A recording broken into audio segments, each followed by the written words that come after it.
छोडियो त्यो अनि त्यसमा चाहिँ तिमीले भनेको जुन एउटा त्यहाँ तिमीले अहिले टर्मिनोलोजी एउटा मलाई भनिहाल्यौ टोर्सनल मोडमा फेल भयो क्या त्यो ब्रिज चाहिँ फेरि त्यो विन्डको स्पिड पनि त्यस्तो धेरै हाई होइन त्यहाँ तिमीले हेऱ्यौ होला भने मोडरेट विन्ड स्पिडमा पनि त्यो ब्रिज फेल भयो सो त्यहाँबाट त्यसको मेन ऊ के हो भने त्यो टोर्सनल मोडको लागि त्यो डिजाइन गरेकै थिएन के बुझ्यौ ब्रिजको भाइब्रेसन भनेको खालि लङ ट्रान्सभर्स डिरेक्सनमा हुन्छ भनेर यो सधैँ बेन्डिङ मोडबाट डिजाइन गर्थे सो त्यो ब्रिजमा चाहिँ टोर्सनल मोडबाट त्यो फेल भएपछि अब अनि त्यो डिजाइनमा चाहिँ त्यसले चेन्ज ल्यायो भनौँ न सो त्यो लेसन दिनको लागि तिमीलाई मैले त्यो पढाएको हो अब पछि हामी यो पढ्दै गएपछि मोड सेपहरू भन्ने हुन्छ तिमीले सोधेको टर्मिनोलोजीहरू चाहिँ अब एउटै ब्रिजको पनि डिफ्रेन्ट टाइपको मोड अफ भाइब्रेसन हुन्छ त्यसको करेस्पोन्डिङ मोड सेप भन्ने हुन्छ त्यो छुट्टै हुन्छ सो त्यो पार्ट पछि डिटेल हामी गर्छौँ र तिमीहरूलाई अब हुन त अब यो भाइब्रेसन त्यति नपढिकन चाहिँ बुझिँदैन अब तिमीलाई अझै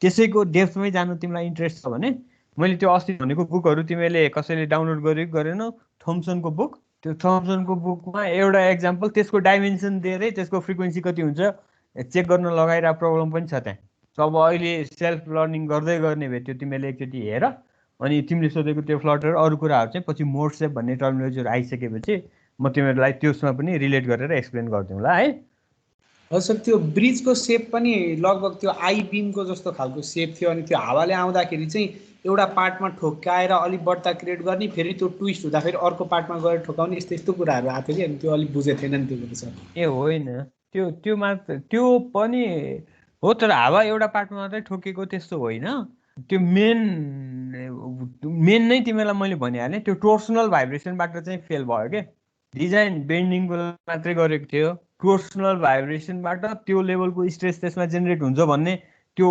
एक्सपिरियन्सबाटै लर्न गरेँ भन्न खोजेको तिमीलाई मैले त्यो त्यसलाई के भन्छ ट्रान्सभर्स जुन त्यो उसमा भिडियोहरूमा नि हेर्ने भने सुरुमा ट्रान्सभर्स वेब क्रिएट भएको हुन्छ अनि त्यस पछाडि अल अफ ए सडन त्यो ट्रान्सभर्स वेब चाहिँ टर्सनल जस्तो पाराले ट्विस्ट हुन थाल्छ सर त्यसको रिजन चाहिँ के हो सर होइन त्यही नै भनेको क्या तिमीलाई भाइब्रेसनको मोड एउटै बिमको एउटा चाहिँ ट्रान्सभर्स डिरेक्सनमा अर बेन्डिङ भाइब्रेसन भन्छ त्यसलाई होइन अप एन्ड डाउन हुने क्या यो ब्रिजको लङ्गिट्युडनल स्केल छ भने म एकचोटि तिमीहरूले एउटा स्केचै गरेँ हेर है सो यो सपोज कुनै एउटा एन्डमा सपोर्ट गरेको यो ब्रिजको स्पान भयो भने इन जेनरल भाइब्रेसन चाहिँ यो यस्तो टाइपको अप एन्ड डाउन भयो भने यसलाई ट्रान्सभर्स भाइब्रेसन भन्छ सो त्यो ब्रिजको डिजाइन चाहिँ यो ट्रान्सभर्स भाइब्रेसन भयो भने कति हुन्छ भनेर त्यो ट्रान्सभर्स भाइब्रेसनमा यतिसम्म एम्प्लिट्युड आउन सक्छ भन्ने हिसाबमा बिमको स्ट्रेन्थ कति चाहिन्छ भनेर डिजाइन गरिदियो तर अब त्यसमा चाहिँ ट्विस्टिङ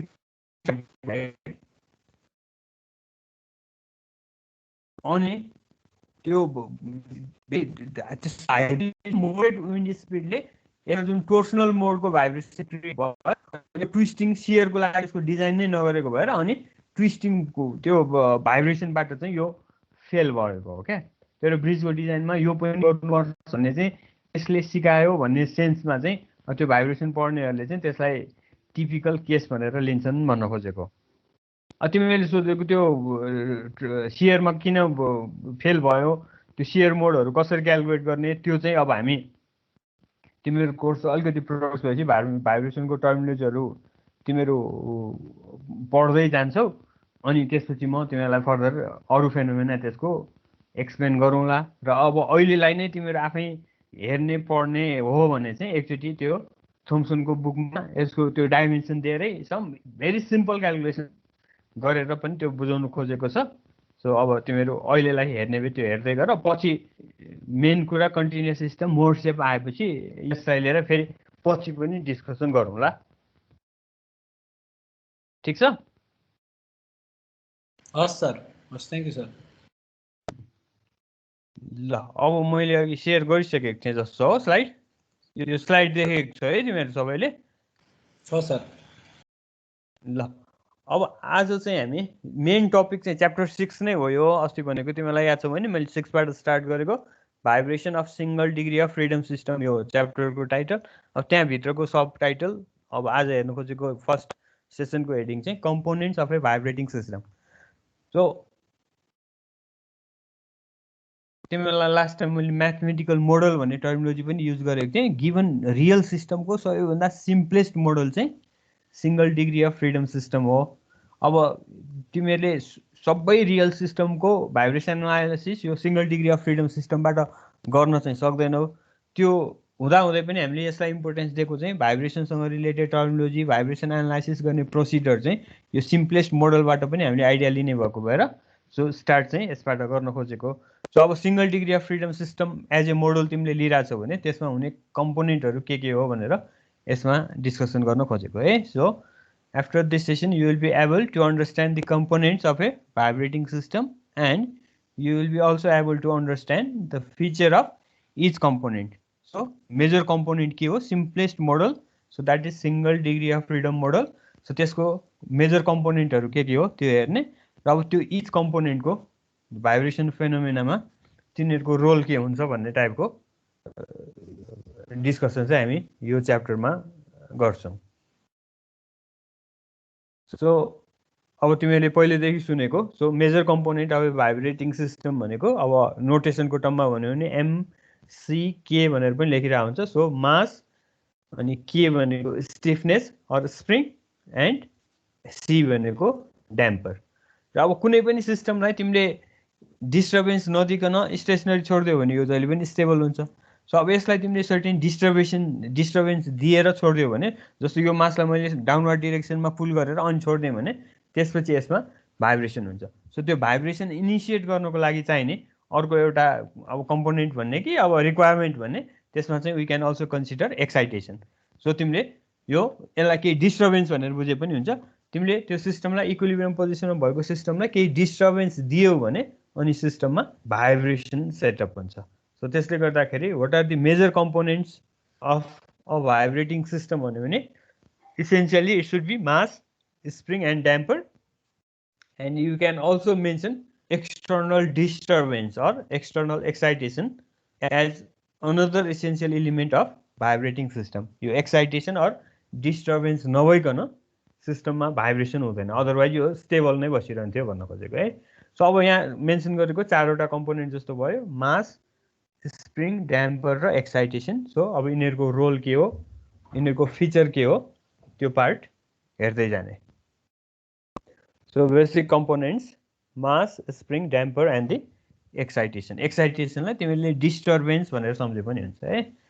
सो अब एमङ दिस कम्पोनेन्ट्स MCK भनेको चाहिँ सिस्टमको इनहेरेन्ट कम्पोनेन्ट भयो। सो त्यो फिजिकल सिस्टमको फिजिकल प्यारामिटर भयो। So they are also called system parameters.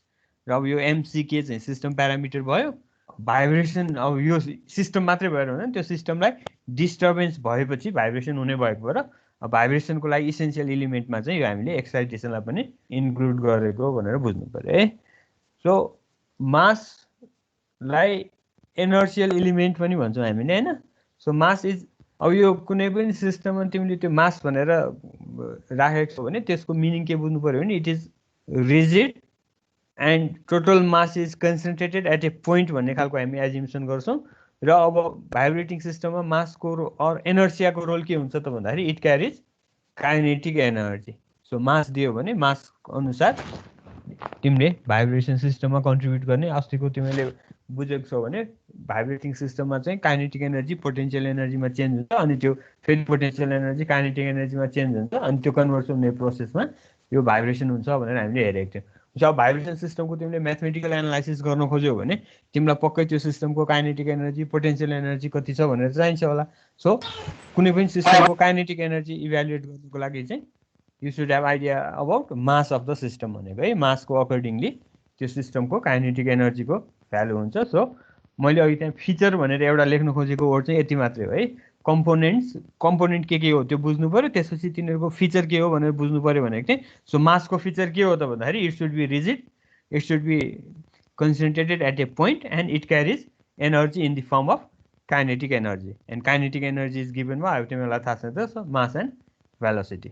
So feature भनेको चाहिँ it should be rigid and it carries kinetic energy है। मासको फिचर त्यति मात्रै भन्न खोजेको। अब similarly another component is modelled as spring and it represents elasticity of the system.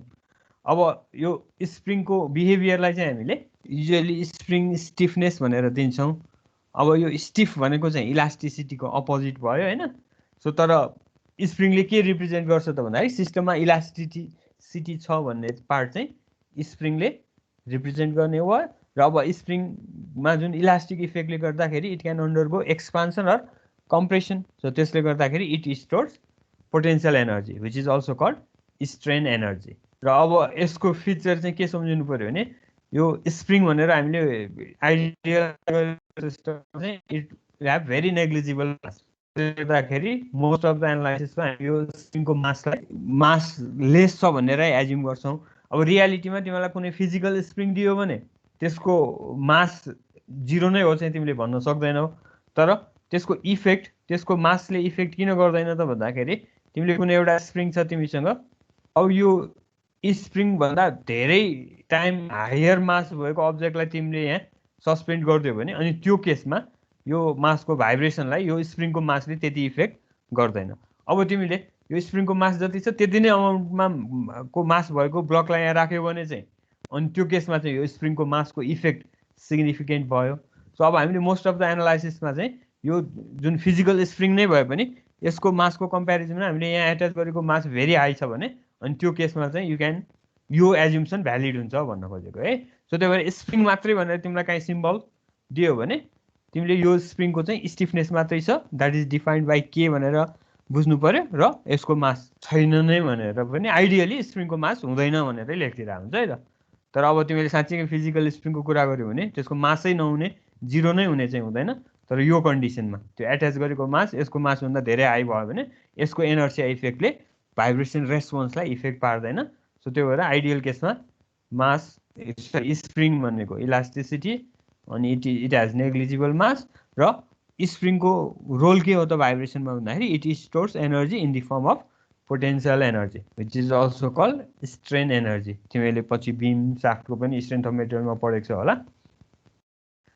ल अब भाइब्रेसन भइरहेको यो जुन इन्टरभल छ त्यो इन्टरभलमा स्प्रिङमा एक्सपान्सन अर कन्ट्र्याक्सन आउन सक्छ। अब त्यो expansion or contraction or deflection in general elastic रेन्जमा छ भने त्यो इलास्टिक रेन्जमा मात्रै अपरेट हुने स्प्रिङलाई लिनियर स्प्रिङ भन्ने। र अब त्यो लिनियर भनेको वर्डको मिनिङ चाहिँ यसले हुक्स ल फलो गर्छ or within this region force is proportional to displacement. So जुन स्प्रिङको फोर्स र डिस्प्लेसमेन्टको रिलेसनसिप लिनियर आउँछ त्यसलाई लिनियर स्प्रिङ भन्ने। र अब लिनियर स्प्रिङको क्यारेक्टराइजेसन चाहिँ तिमीले स्टिफनेस अर स्प्रिङ कन्स्ट्यान्टबाट गर्छौ। So that is defined as force per unit deformation or unit deformation. तिमीलाई कुनै एउटा स्प्रिङ दिएको छ भने यो कति स्टिफ छ भनेर तिमीले थाहा पाउने भन्दाखेरि यसलाई युनिट डिस्प्लेसमेन्ट प्रड्युस गर्नु पर्यो भने तिमीले कति फोर्स अप्लाई गर्नुपर्छ। सो युनिट फोर्स अप्लाई गर्नको लागि तिमीले एक्जर्ट गर्नुपर्ने जुन फोर्सको म्याग्निट्युड छ त्यसलाई नै स्टिफनेस भन्ने हो। अब यो स्प्रिङ भेरी स्टिफ छ भने तिमीले युनिट डिस्प्लेसमेन्ट निकाल्न धेरै हाई फोर्स दिनु पर्यो। अब यसको स्टिफनेस कम छ भनेको मिनिङ यो फ्लेक्सिबल धेरै भयो। सो त्यस्तो केसमा चाहिँ तिमीले लेस फोर्सले नै युनिट डिस्प्लेसमेन्ट क्रिएट गर्न सक्छौ है। सो स्टिफनेसको डिफिनेसन चाहिँ force required to produce unit deformation. अब यसको हजुर भन एकचोटि फेरि भन्नु न, बुझिन त्यो स्प्रिङ स्टिफनेसको बारेमा। त्यही त स्टिफ भनेको वर्डको मिनिङ तिमीलाई थाहा छ हैन? हजुर, स्टिफ भनेको धेरै स्टिफ भयो भने तिमीले सेम स्प्रिङमा युनिट डिस्प्लेसमेन्ट निकाल्न खोज्यौ भने you have to apply very high force. अब यसको स्टिफनेस कम छ भनेको मिनिङ यो फ्लेक्सिबल धेरै भयो। सो अब फ्लेक्सिबिलिटी भएको स्प्रिङमा चाहिँ तिमीले युनिट डिस्प्लेसमेन्ट क्रिएट गर्नको लागि लेस फोर्स अप्लाई गरे पनि हुन्छ भनेको क्या। अनि त्यो भएको भएर स्टिफनेस अर स्प्रिङ कन्स्ट्यान्टको डिफिनेसन चाहिँ force required to produce unit displacement भन्न खोजेको। र अब यहाँ मैले स्लाइडमा चाहिँ राखिनँ, यो तिमीले धेरैमा पढिसकेको छौ भनेर तिमी म्युट गर त, अघि कसले सोधेको। सो लिनियर स्प्रिङ भयो भने force is proportional to displacement अनि यो प्रोपोर्सनालिटी कन्स्ट्यान्टलाई नै हामीले स्टिफनेस भनेर केले रिप्रेजेन्ट गरिदिएको हो। सो अब तिमीले यो फर्मुलालाई यहाँ यसरी राख्यो भने K is equal to F by X भयो। सो अब अहिले तिमीलाई मैले भनेको एक्सको भ्यालु 1 राख्यो भने K is equal to F आउँछ। So that means stiffness is force required to produce unit displacement भनेको। अनि अब यही फर्मुलाबाट तिमीले हेऱ्यौ भने यो पनि बुझिहाल्छौ, unit of stiffness is newton per metre. ठिक छ यहाँसम्म?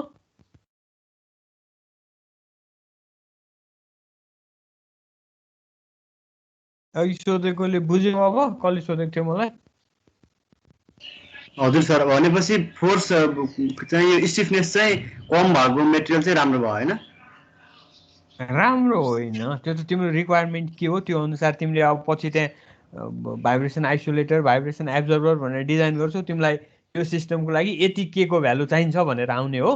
सो त्यो भएपछि तिमीलाई अब त्यो सिस्टमको प्रोपर्टी, मास, ड्याम्पिङ कति छ त्यसको अकर्डिङली तिमीले के चुज गर्नुपर्ने के आउँछ।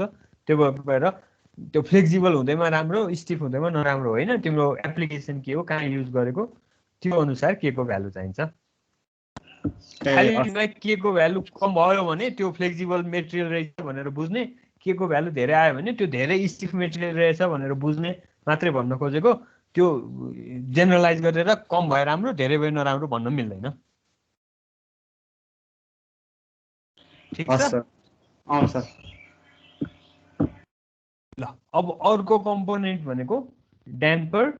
त्यो ड्याम्पर भनेको it is a means through which energy is dissipated. So र अब ड्याम्पिङ फोर्स दुईटा एन्डमा रिलेटिभ मोसन भयो भने त्यसले एनर्जी लसलाई रिप्रेजेन्ट गर्छ। एनर्जी लस भएन भने दुवै एन्डमा भेलोसिटी सेम हुन्छ।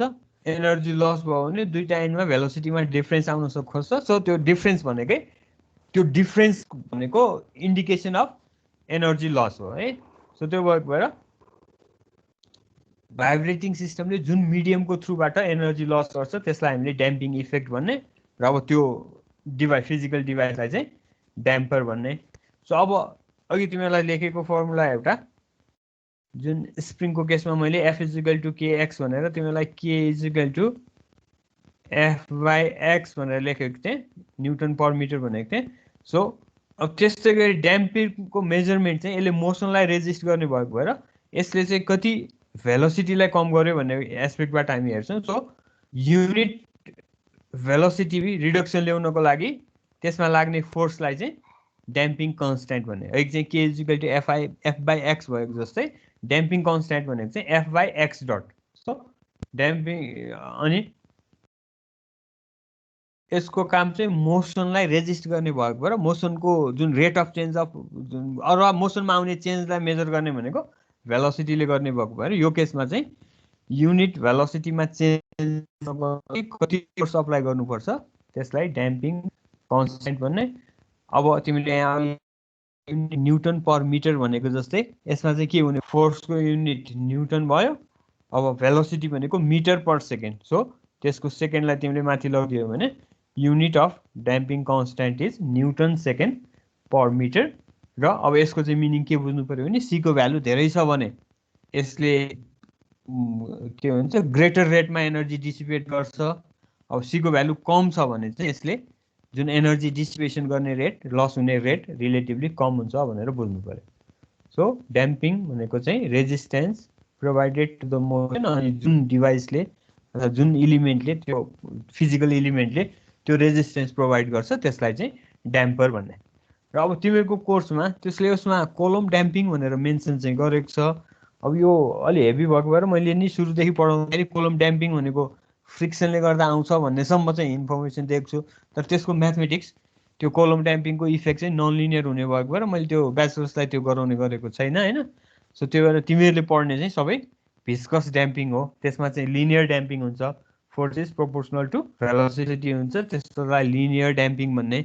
सो अब लिनियर इक्वेसन भयो भने सोल्भ गर्न सजिलो हुन्छ। त्यो पार्ट चाहिँ तिमीहरूले पढ्ने चाहिँ यो सबै भिस्कस ड्याम्पिङ नै हुन्छ। अब पछि अरू पढ्यो भने यो भिस्कोसिटीको अरू यो जुन एनर्जी लस हुन्छ भने त्यसको डिफ्रेन्ट अरू टाइप पनि हुन्छ। फ्रिक्सनले गर्दा पनि एनर्जी लस हुन्छ, त्यसलाई चाहिँ कोलम ड्याम्पिङ भन्छ।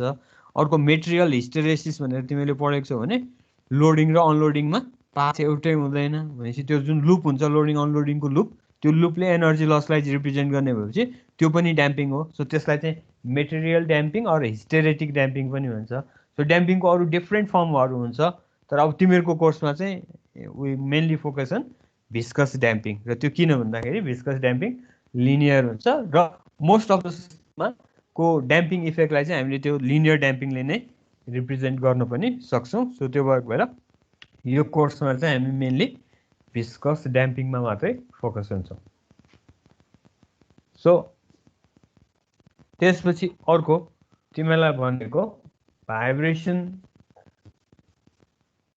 इनिसिएट हुनको लागि तिमीले कुनै पनि सिस्टमलाई डिस्टर्बेन्स दिनुपर्छ। डिस्टर्ब इक्विलिब्रियम स्टेटबाट त्यसलाई डिस्टर्बेन्स दियो भने त्यसपछि भाइब्रेसन स्टार्ट हुन्छ भनेर जुन तिमीलाई भने। So energy enters the system through the application of an excitation and त्यो excitation is always applied to the mass. त्यो सिस्टमको मास जहाँ हुन्छ त्यो पोइन्टमा एक्साइटेसन अप्लाई गरेको छ भनेर हामीले एज्युम गर्छौँ। र अब यही पोइन्टमा एउटा तिमीले बुझ्नुपर्ने चाहिँ त्यो डिस्टर्बेन्स अर एक्साइटेसन चाहिँ जस्तो मैले अहिले तिमीलाई भने नि स्प्रिङ मासलाई त्यो भर्टिकली सस्पेन्ड भएको मासलाई मैले स्लाइटली डाउनवर्ड डिरेक्सनमा पुल गरेर अनि छोडिदिएँ भने त्यसमा भाइब्रेसन आउँछ। त्यस्तो टाइपको भाइब्रेसनलाई चाहिँ फ्री भाइब्रेसन भन्ने। इनिसियली हामीले डिस्टर्बेन्स दियौँ त्यसपछि त्यसलाई इन्टरफेयर गरेको छैन त्यो आफै भाइब्रेट भइरहन्छ, त्यो चाहिँ फ्री भाइब्रेसन भयो।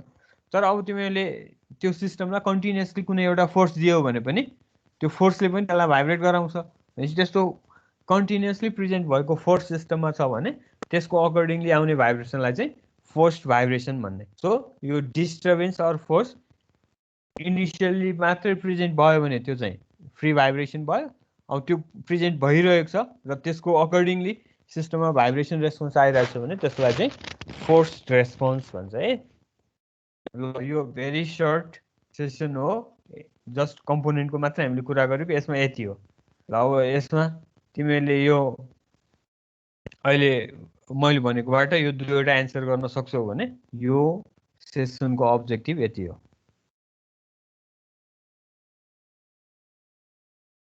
ल म नै एकचोटि तिमीलाई रिकल गराइदिन्छु। So what are the common components भन्यो भने एमसिके एन्ड एक्साइटेसन भनेर सम्झिने 4 कम्पोनेन्ट्स त्यति हो है। Also write down the features of each component भनेको मास चाहिँ हामीले रिजिड एज्युम गर्छौँ, यसले काइनेटिक एनर्जी स्टोर गर्छ क्यारी गर्छ भनेर भन्ने। त्यसपछि स्टिफनेसको कुरा गर्दाखेरि इलास्टिसिटी भएको सिस्टममा हामीले स्टिफनेस कोएफिसिएन्ट डिफाइन गर्न सक्छौँ त्यो भन्ने। अनि स्टिफनेस अर इलास्टिसिटीले चाहिँ पोटेन्सियल एनर्जी स्टोर गर्छ। र अब जेनरल हामीले स्प्रिङको मोडलिङ गर्दाखेरि we assume spring as massless and we assume that it has only elasticity भनेर त्यति लेखिदिने। त्यसपछि अब त्यो के को डिफिनेसनको पार्ट अलिकति इलेबोरेट गरेँ तिमीहरूलाई। सो त्यसपछि ड्याम्परको केसमा चाहिँ रेजिस्टेन्स टु मोसनलाई ड्याम्पिङ इफेक्ट भन्ने, अनि त्यो रेजिस्टेन्स प्रोभाइड गर्ने फिजिकल इलिमेन्ट जे छ त्यसलाई चाहिँ ड्याम्पर भन्ने। सो यसले चाहिँ मोसनलाई रेजिस्ट गर्ने भएको भएर यसको मेजरमेन्ट चाहिँ इफेक्टिभनेस चाहिँ हामीले भेलोसिटीमा कति चेन्ज ल्यायो भनेर हेर्छौँ होइन। सो युनिट भेलोसिटी ड्रप गर्नको लागि अप्लाई गर्नुपर्ने फोर्सलाई ड्याम्पिङ फोर्स भन्ने। सो त्यसको बेसिसमा ड्याम्पिङ कोएफिसिएन्ट भनेको युनिट भेलोसिटी चेन्ज ल्याउनको लागि सिस्टममा अप्लाई गर्नुपर्ने फोर्सको म्याग्निट्युडलाई ड्याम्पिङ कोएफिसिएन्ट भन्ने। सो त्यसलाई मैले तिमीलाई C is equal to F by velocity भनेर अघि भने त्यही अनुसार त्यसको युनिट मेन्सन गरेँ। त्यसपछि लास्ट इलिमेन्ट भनेको एक्साइटेसन। सो डिस्टर्बेन्स दिएपछि सिस्टममा भाइब्रेसन हुन्छ। डिस्टर्बेन्स इनिसियली मात्रै छ त्यसपछि एब्सेन्ट भयो भने free vibration. Disturbance force or मोसनको टर्ममा कन्टिन्युसली सिस्टममा अप्लाई भइरहेको छ भने त्यसबाट आउने रेस्पोन्सलाई फोर्स्ड भाइब्रेसन भन्ने। सो यो सेसनको समरी यति नै हो। अब तिमीहरूलाई केही छ यसबाट सोध्नुपर्ने भयो भन, नभए म अझै अब अर्को सेसन स्टार्ट गर्छु। सर यो भाइब्रेटिङ सबै अब्जेक्टहरूमा चाहिँ एमसिके हुनैपर्छ होइन? होइन, भाइब्रेटिङ सिस्टमको धेरै टाइपको मोडलहरू हुन्छ। यो सबैभन्दा सिम्पल मोडललाई चाहिँ single degree of freedom model भन्ने, अनि त्यसमा चाहिँ एमसिके हुन्छ। तर अब सबै हुनुपर्छ भन्ने छैन। तिमीलाई अस्तिको डिफिनेसनमा याद छ भने any system having inertia and elasticity are capable of vibration. अब त्यो ड्याम्पर नभयो भने फ्री भाइब्रेसन हुन्छ, ड्याम्पिङ भयो भने ड्याम्प भाइब्रेसन हुन्छ, त्यति बुझ्ने हो। तर अब आउन सक्ने कम्पोनेन्ट चाहिँ यति 4वटा हो भन्न खोजेको। हस् सर। सर त्यो ल ड्याम्पिङ मैले यो रिलेटिभ भेलोसिटी चाहिन्छ भनेर लेखेको थियो नि अघिको स्लाइडमा, त्यो एकचोटि बुझाइदिनु न। होइन, ड्याम्परको काम के हो भन्दाखेरि यसले चाहिँ एनर्जी लस गर्छ अर भाइब्रेसनलाई रेजिस्ट गर्छ भन्ने हो। अब कुनै पनि अब्जेक्टको मोसनलाई रेजिस्ट गरेको मेजरमेन्ट तिमीले केबाट गर्ने त भन्दाखेरि भेलोसिटीमा आउने चेन्जले। भेलोसिटी त्यही भइरह्यो भने त्यसको मोसनमा रेजिस्टेन्स छैन, भेलोसिटी घट्यो भने चाहिँ त्यसमा रेजिस्टेन्स छ भनेर तिमीले त्यो कति रेजिस्ट गर्नु भाइब्रेसनमा कति चेन्ज आउँछ त्यसले ड्याम्पिङ कोएफिसिएन्ट डिफाइन गर्न सक्छौँ भनेको क्या। अघि K is equal to F by X भनेको जस्तै सी क्यालकुलेट गर्दाखेरि चाहिँ एफ डिभाइडेड बाई भेलोसिटी लिनु पर्यो। स्टिफनेसमा चाहिँ फोर्स र डिस्प्लेसमेन्टको कुरा गरेको जस्तै ड्याम्पिङमा चाहिँ फोर्स र भेलोसिटीको रिलेसनको कुरा गर्ने भन्न खोजेको। हुन्छ सर, थ्याङ्क यू। ल यो क्लोज गर्दै हुन्छ है अब। यस सर। अब तिमीलाई अर्को स्लाइड सेयर गर्छु।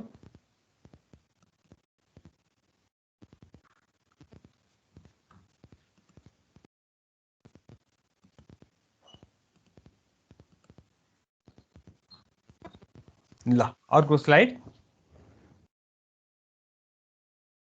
अब हामी अलि यो अहिलेसम्मको सेसनमा चाहिँ समाउ प्रिलिमिनरी कुराहरू अलि धेरै गरिरहेको थियौँ, टर्मिनोलोजीहरूको कुरा गरिरहेको थियौँ भने अब चाहिँ रियल भाइब्रेसनको इक्वेसन अनि त्यो सोल्भ गर्ने, रेस्पोन्स क्यालकुलेट गर्ने त्यो पार्टमा जान्छौँ है। सो अब अर्को टपिक चाहिँ undamped free response of a single degree of freedom system. So तिमीहरूलाई म एकचोटि यसैमा एउटा सानो स्केच गर्छु। अघि मैले के भने कुनै पनि सिङ्गल डिग्री अफ फ्रिडम सिस्टममा स्प्रिङ हुन्छ, मास हुन्छ, ड्याम्पिङ हुन्छ र अब यसलाई एक्साइट गर्ने कुनै एक्सटर्नल फोर्स हुनसक्छ भनेर अघि हामीले डिस्कसन गऱ्यौँ। अब यहीँबाट फेरि सिस्टमको फर्दर हामीले टाइप के डिफाइन गर्न सक्छौँ भने जुन सिस्टममा ड्याम्पिङ प्रेजेन्ट छैन त्यस्तो टाइपको सिस्टमलाई अनड्याम्प्ड सिस्टम भन्ने, अनि ड्याम्पिङ प्रेजेन्ट भयो भने त्यसलाई ड्याम्प सिस्टम भन्ने। सो क्लासिफिकेसन नै के भयो त, ड्याम्पिङ छ भने ड्याम्प्ड सिस्टम भन्ने, ड्याम्पिङ प्रेजेन्ट छ भने त्यसलाई चाहिँ ड्याम्पिङ छैन भने त्यसलाई अनड्याम्प्ड सिस्टम भन्ने। अनि त्यस्तै गरी यो एक्सटर्नल एक्साइटेसन पनि आउन सक्छ भनेर तिमीलाई भनेको। जुन सिस्टममा एक्सटर्नल एक्साइटेसन प्रेजेन्ट छैन त्यो बेलामा हुने भाइब्रेसनलाई फ्री भाइब्रेसन भन्ने। अब जुन सिस्टममा यो excitation time dependent function excitation present भइरहेको छ भने त्यो कन्डिसनमा हुने भाइब्रेसनलाई चाहिँ फोर्स्ड भाइब्रेसन भन्ने।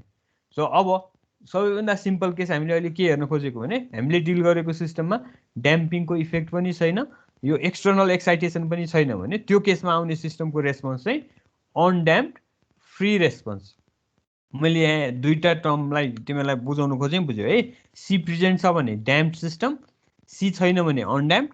त्यस्तै गरी यो एफ प्रेजेन्ट भयो भने फोर्स्ड, एफ प्रेजेन्ट भएन भने फ्री। भनेपछि अब अहिले हामीले हेर्न खोजेको यो एफ पनि छैन, सी पनि छैन भने अब आउने सिस्टम भनेको फ्री रेस्पोन्स भयो र ड्याम्पिङ छैन, त्यो चाहिँ undamped. So first case undamped free response of a single degree of freedom system हेर्छौँ है।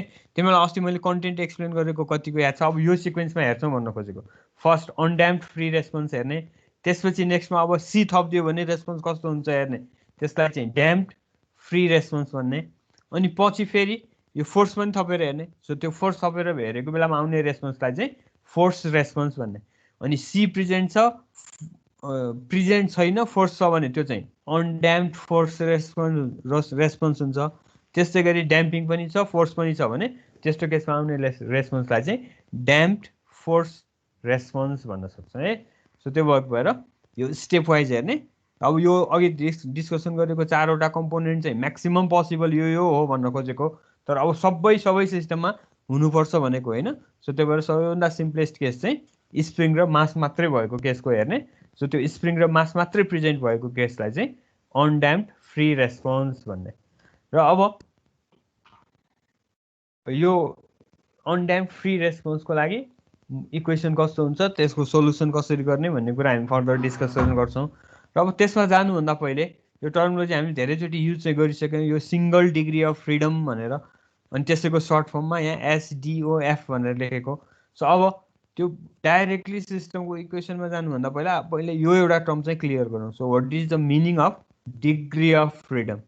सो यो डिग्री अफ फ्रिडम अब भाइब्रेसनको एस्पेक्टमा तिमीले पक्कै मेकानिजमको फर्स्ट च्याप्टरमा यो पढि नै सकेको चाहिँ छौ, तर अब त्योभन्दा मिनिङ अलिकति फरक छ भाइब्रेसनमा। सो अब त्यो भाइब्रेसनको एस्पेक्टमा यो डिग्री अफ फ्रिडम भनेको के हो पहिला त्यसलाई बुझ्ने, अनि त्यसपछि हामी सिङ्गल डिग्री अफ फ्रिडम सिस्टमको इक्वेसन त्यसको सोलुसनतिर जान्छौँ है। त्यो आजकै क्लासमा आज कभर गर्न सक्छौँ हामी। सो अब तिमीहरूले मेकानिजमको यही सिमिलर सब्जेक्टको फर्स्ट पेपरमा पढेको तिमीलाई याद छ भने तिमीहरूको अहिलेको अन्डरस्ट्यान्डिङ अनुसार भन त के हो डिग्री अफ फ्रिडम भनेको? Number of independent coordinates required to describe the motion. Good, ल एक्ज्याक्टली त्यही नै हो। के भन्यो? मोसन ठिक छ, मोसन डिस्क्राइब गर्ने चाहिँ। ठिक छ ठिक छ। ल म त्यसैलाई अलिकति एक्जाम्पल दिएर इलाबोरेट गरिदिन्छु, त्यही नै हो तिमीले भनेको पर्फेक्ट छ। सो अब यो सेसनमा हामी तिमीहरूले नै भनिसक्यौ। So define generalize coordinates and degree of freedom of a system. अनि त्यो डिग्री अफ फ्रिडम थाहा भइसकेपछि हामी यो पर्टिकुलर सेसनमा चाहिँ अनड्याम्प्ड सिङ्गल डिग्री अफ फ्रिडम सिस्टमको रेस्पोन्स कसरी क्यालकुलेट गर्ने त्यो हेर्छौँ है त। So let's first start with degree of freedom. र यो डिग्री अफ फ्रिडम डिफाइन गर्नको लागि चाहिँ त्योभन्दा अझै प्रिलिमिनरी टर्म जेनरलाइज कोअर्डिनेट भनेको के हो त्यो हेर्ने। सो अब भाइब्रेसन भनेकै डाइनामिक्सको एउटा स्पेसल ब्रान्च हो। सो कुनै पनि मोसनमा अब्जेक्टमा त्यसरी टु एन्ड फ्रो मोसन छ भने जसलाई भाइब्रेसन भन्ने भनेपछि भाइब्रेटिङ सिस्टमको पोजिसन टाइम अनुसार चेन्ज हुनसक्छ। भनेपछि तिमीले कुनै पनि भाइब्रेटिङ सिस्टमको कुनै एउटा इन्स्ट्यान्टेनियस कन्डिसन डिफाइन गर्न खोज्यौ भने तिमीलाई कुन कुन भेरिएबल चाहिन्छ त्यो given instantaneous position of any system define गर्नको लागि चाहिँ तिमीलाई रिक्वायर्ड हुने भेरिएबलहरूलाई चाहिँ जेनरलाइज्ड कोअर्डिनेट्स भन्ने। बुझ्यो है? कुनै भाइब्रेटिङ सिस्टम भनेको त्यसको पोजिसन टाइमसँग चेन्ज भइरहेको हुन्छ। अब तिमीले कुनै एउटा इन्स्ट्यान्टमा यो सिस्टमको कन्फिगरेसन यस्तो हुन्छ भनेर तिमीले डिफाइन तिमीलाई अझै मेकानिजममै पढेको छौ। कुनै एउटा इन्स्ट्यान्टमा यो मेकानिजम यो सेप लिएर बसेको हुन्छ भनेर तिमीले डिस्क्राइब गर्नु खोज्यौ भने त्यो डिस्क्राइब गर्नलाई तिमीलाई कुन कुन भेरिएबलहरू चाहिन्छ त्यो भेरिएबलहरूलाई चाहिँ जेनरलाइज्ड कोअर्डिनेट भन्ने। जस्तो यसमा एउटा एक्जाम्पल मैले दिएको छु। कुनै एउटा पेन्डुलमको असिलेसन भइरहेको छ भने यो पेन्डुलमको कुनै एउटा इन्स्ट्यान्ट तिमीले एक्सप्लेन गर्न खोज्यौ भने तिमीले यो भर्टिकल पोजिसनबाट यो कति एङ्गुलर डिफ्लेक्सन छ भनेर दिए पनि हुन्छ। तिमीले यो भर्टिकल पोजिसनमा यो स्फियरको सिजी यो हाइटमा थियो भने अब डिस्प्लेस भएर जाँदाखेरि यसको सिजीको हाइट कति भयो भनेर तिमीले वाइ डिस्टेन्स दिए पनि हुन्छ। अर तिमीले यो भर्टिकल पोजिसनबाट यो ट्रान्सभर्स अथवा होरिजेन्टली कति डेभिएट भएको छ भनेर तिमीले एक्स डिस्टेन्स दिए पनि हुन्छ। अब यो गिभन पेन्डुलमको लागि चाहिँ तिमीलाई यो एलको भ्यालु फिक्स छ भने त्यो पेन्डुलमको यो इन्स्ट्यान्टेनियस पोजिसन यो स्फियरको यो इन्स्ट्यान्टेनियस पोजिसन एक्सप्लेन गर्नको लागि मलाई थीटाको भ्यालु दिए पनि हुन्छ। थीटा दियो भने मैले एक्स र वाइ क्यालकुलेट गरिदिन सक्छु गिभन एलमा है। त्यस्तै गरी मलाई एक्स मात्रै दिए पनि हुन्छ। एक्स मात्रै दियो भने पनि मैले रिमेनिङ वाइ र थीटा क्यालकुलेट गरिदिन सक्छु। अर त्यही वेमा भनेको जस्तो मलाई वाइ मात्रै दियो भने पनि मैले वाइको भ्यालुको बेसिसमा थीटा र एक्स क्यालकुलेट गरिदिन पनि सक्छु। सो यो असिलेसन भइरहेको पेन्डुलम एउटै प्लेनमा असिलेसन भइरहेको छ भने सो सेम प्लेनमा भर्टिकल प्लेनमा असिलेसन भइरहेको यो पेन्डुलमको इन्स्ट्यान्टेनियस पिक्चर दिनको लागि I can choose either theta or x or Y, तर तिनैवटा दिनु चाहिँ पर्दैन। सो यसरी पेन्डुलमको केसमा चाहिँ generalize coordinate maybe theta X or Y भन्न खोजेको। यसको इन्स्ट्यान्टेनियस पोजिसन डिस्क्राइब गर्नको लागि तिमीलाई थीटा भए पनि हुन्छ एक्स भए पनि हुन्छ वाइ भए पनि हुन्छ भनेर देखाउनु खोजेको है। यो एक दुईवटा एक्जाम्पल यहाँ देखाउँछु हेर, अनि केही नबुझ्यो म तिमीलाई फेरि डिस्कसन गर्ने सोध्ने टाइम दिउँला। अब मैले स्प्रिङ मासको भाइब्रेसनको कुरा गरेँ भने यसरी स्प्रिङसँग एट्याच भएको यो मास होरिजेन्टल सर्फेसमा यो लेफ्ट टु राइट मात्रै जान सक्छ भनेपछि यो अहिले मैले ब्रोकन लाइन राखिदिएको लेफ्ट साइडको फिगर यो चाहिँ यसको इक्विलिब्रियम पोजिसन अब यो इक्विलिब्रियम पोजिसनबाट मैले त्यसलाई स्लाइटली राइटतिर एक्स अमाउन्टमा डिस्प्लेस गरेर छोडिदिएँ भने तिमीलाई अस्ति पनि यो फिगर देखाएको थिएँ यो रिस्टोरिङ फोर्स चाहिँ यसलाई अब लेफ्टतिर ल्याउँछ अनि टु एन्ड फ्रो मोसन हुन्छ भनेर सो अब यो केसमा यो इक्विलिब्रियम पोजिसनबाट यो ब्लक कति डेभिएसन भएको छ देखाउनु होला मलाई यो एउटा एक्स कोअर्डिनेट भइपुग्यो अघि पेन्डुलमको केसमा चाहिँ अप्सन थियो तिमीसँग theta X or Y so यसमा चाहिँ अरू अप्सन भएन सो त्यो डिस्प्लेसमेन्ट जति हुन्छ सिजीको राइट साइडतिर अथवा लेफ्ट साइडतिर त्यो डिस्प्लेसमेन्टलाई तिमीले यो केसमा अब मैले एक्स भन्ने भेरिएबल दिएँ so for this case only X is a generalize coordinate अब यस्तो टाइपको मासहरू जोडिदियो M1 र M2 थ्रु सम स्प्रिङले जोडिदियो भने अब हेर यो केसमा चाहिँ तिमीले कुनै एउटा इन्स्ट्यान्टको यो सेकेन्ड सिस्टमको तिमीले इन्स्ट्यान्टेनियस पोजिसन एक्सप्लेन गर्नु खोज्यो भने you should provide values of both x1 and x2 र यो दुईटा फिगरमा तिमीले यो मेकानिजम पढिसकेको भएर बुझ्छौ होला यो माथिको फिगरलाई लेखेको यो कन्क्लुजन र यो तलको फिगरलाई लेखेको यो कन्क्लुजन के लेख्न खोजेको बुझ्छौ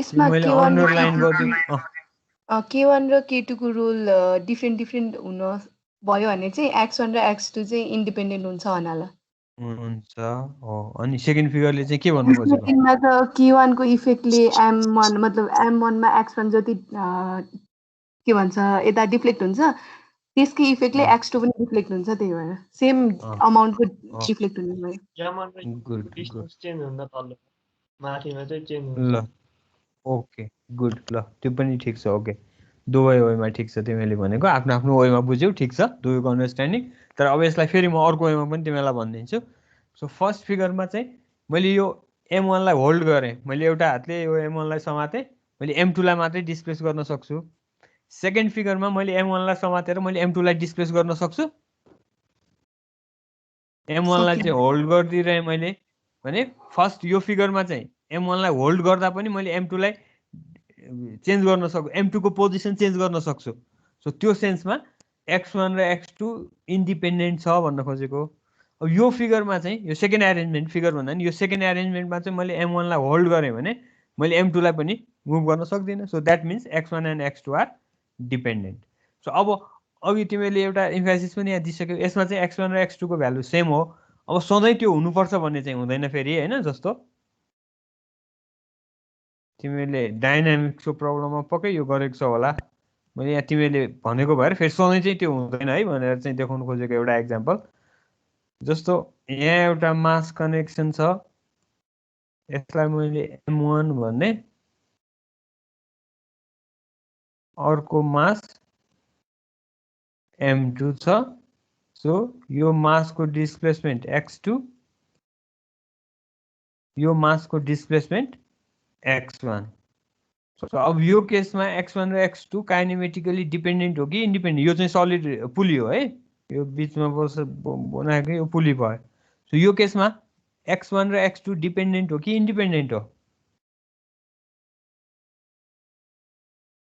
डिपेन्डेन्ट होला डिपेन्डेन्ट हो अगेन डिपेन्डेन्ट सो खालि मैले तिमीलाई यो एक्स्ट्रा एक्जाम्पल किन दिएको भन्दाखेरि यो अघि मैले दिएको यो एक्जाम्पलमा चाहिँ x1 र x2 को भ्यालु सेम हुन्थ्यो भने यसमा त्यो भ्यालु सेम नहुन पनि सक्छ बुझेको हो कि हैन पक्कै पनि यो केसमा चाहिँ x2 भन्दा x1 सधैँ सानो हुन्छ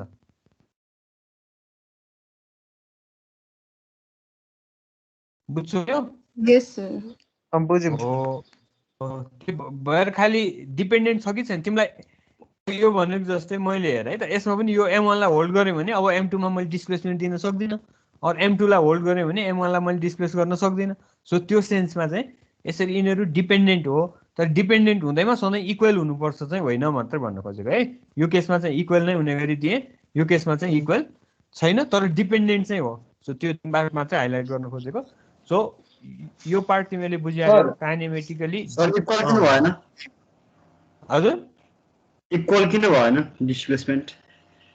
होइन, तिम्रो यो पुलीको सर्कम्फेरेन्समा जति यो कर्डले ट्राभल गर्छ त्यसले गर्दाखेरि रोटेसन ल्याउने हो यसमा। अनि त्यो रोटेसन यो सानो रेडियसमा जोइन भएकोमा त कम हुन्छ नि त लिनियर डिस्प्लेसमेन्ट। त्यही गियर किन एङ्गल यो पुली रोटेसन भयो भने यो सर्कम्फेरेन्सको चाहिँ डिस्टेन्स धेरै ट्राभल हुन्छ, यो सानो सर्कम्फेरेन्स कम हुन्छ, त्यसले गर्दाखेरि भन्दा x1 को भ्यालु कम हुन्छ भनेको। बुझ्नुभयो यो कसले सोधेको? सर बुझ्छु त्यो सर। वर्क भएर डिपेन्डेन्ट हुँदैमा सधैँ इक्वल हुनुपर्छ भन्ने चाहिँ होइन मात्रै तिमीहरूलाई क्लियर गर्न खोजेको है त यो। ल अब यो काइनेमेटिकली इन्डिपेन्डेन्ट र भन पुल्लीमा चाहिँ बराबर हुन्छ, व्हील एक्सलमा चाहिँ बराबर हुन्न हैन। पुली सेम अमाउन्टमा रोटेसन भयो भने m2 को डिस्प्लेसमेन्ट धेरै हुन्छ, m1 को डिस्प्लेसमेन्ट कम हुन्छ भनेको हो। रोटेसन इनर सर्फ रेडियसमाले पनि आउटर रेडियसमाले पनि रोटेसन चाहिँ एउटै हो। ल अगाडि बढौँ। हुन्छ सर। यस सर। अब यो एक्जाम्पलहरुबाट तिमीलाई मेनली यो वर्डमा हाइलाइट गराउन खोजेको हो। काइनेमेटिकली डिपेन्डेन्ट र काइनेमेटिकली इन्डिपेन्डेन्टको मिनिङ के हो त्यो तिमीले बुझ्नु पर्यो भन्ने हो। सो अब यो बुझ्यौ भने अब त्यसपछि चाहिँ हामी डिग्री अफ फ्रिडम डिफाइन गर्न सक्छौँ। सो यहाँ हाइलाइट गरिदिएको मात्रै हेऱ्यो भने पनि बुझिहाल्छ। So minimum number of kinematically independent coordinates required to define the motion of any system is called its degree of freedom. कुनै पनि सिस्टम को instantaneous position define गर्नको लागि चाहिने minimum number of kinematically independent coordinates is called degree of freedom. Love you म धेरै नगइकन तिमीलाई उयो एउटा चाहिँ तिमीले मेकानिजममा पढेको भन्दा यहाँ किन फरक चाहिँ एकचोटि एक्सप्लेन गर्छु अनि। सो तिमीले पहिला पढेको एउटा a particle and space can have maximum 3 degrees of freedom. So त्यो भनेको इच एक्सिसको अलङमा हुने डिस्प्लेसमेन्ट, एक्स एक्सिसको अलङमा हुने डिस्प्लेसमेन्ट यु, वाई कोमा हुने भी, जेड एक्सिसको अलङमा हुने डिस्प्लेसमेन्ट डब्लु। सो अब यो यु भी डब्लु तीनवटा इन्डिपेन्डेन्टली डिस्प्लेस हुन सक्ने भएपछि any particle can have 3 degree of freedom. तर अब त्यो पार्टिकलमा हामीले सर्टेन कन्स्ट्रेन्ट दिन थाल्यौँ भने चाहिँ कन्स्ट्रेन्टले गर्दा चाहिँ तिनीहरूको डिग्री अफ फ्रिडम घट्दै जान्छ। जस्तो अहिलेकै अब यहाँ छ नै यो पेन्डुलमको मैले एक्जाम्पल बनाइदिएँ भने पेन्डुलमलाई तिमीले यो पोइन्टमा सस्पेन्ड गरिदिइसकेपछि र अनि अर्को एजम्सन तिमीलाई मैले के भन्यो भने यो पेन्डुलम एउटै भर्टिकल प्लेनमा स्विङ गर्छ भने तिमीले दुईटा डिरेक्सनको मोसन, एउटा चाहिँ यो फिक्स सपोर्टले कन्स्टेन्ट प्रोभाइड गर्यो, अर्को कन्स्टेन्ट चाहिँ it can move only on a vertical plain.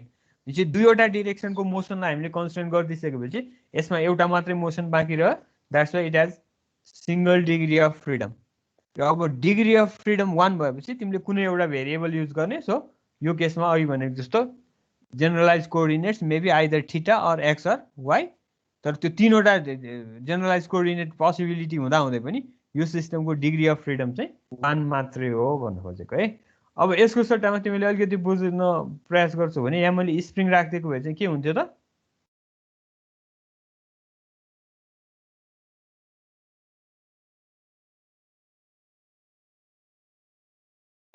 Difference बुझ्यौ?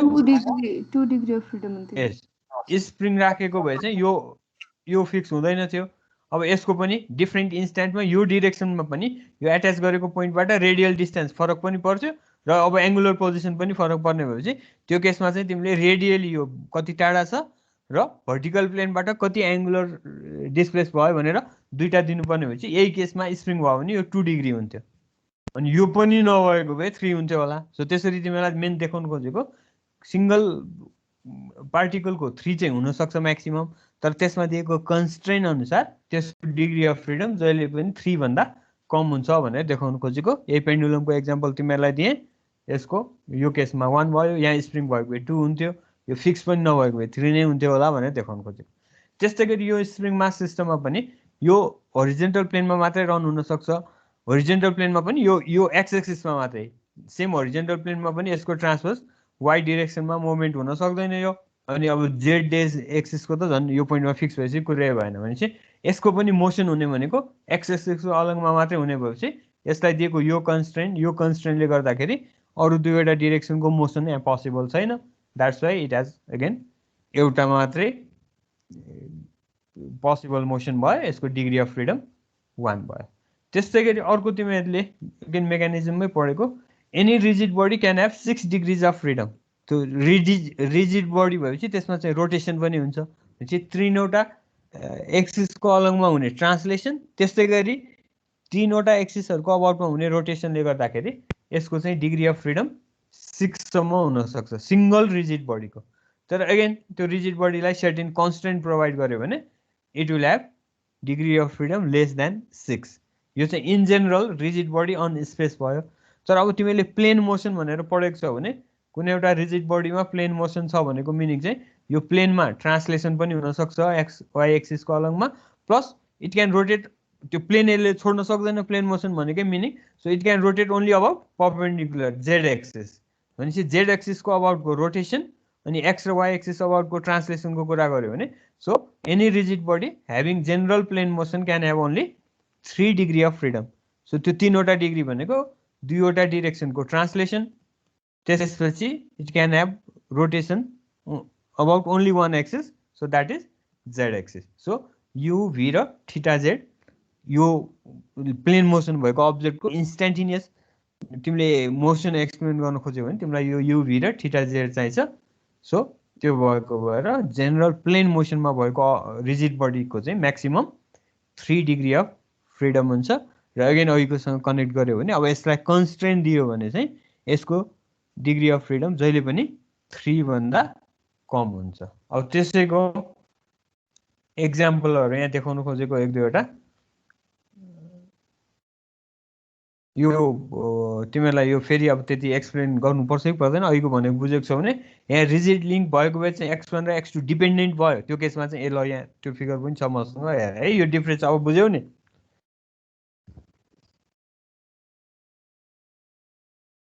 यो जुन रिजिड लिङ्क आयो यसले कन्स्ट्रेन्ट बढाइदियो, तिमीले x1 र x2 अब फरक गर्न सक्दैनौ। x1 र x2 चाहिँ भेरिएबल दुईटा थियो तर डिपेन्डेन्ट भएको भएर डिग्री अफ फ्रिडम चाहिँ 1 नै हो। तिमीलाई x2 दियो भने x1 आउँछ, x1 दियो भने x2 आउँछ। सो त्यो भएपछि कुनै एउटा दिए पुग्यो, त्यो सेन्समा यसको डिग्री अफ फ्रिडम 1 भयो।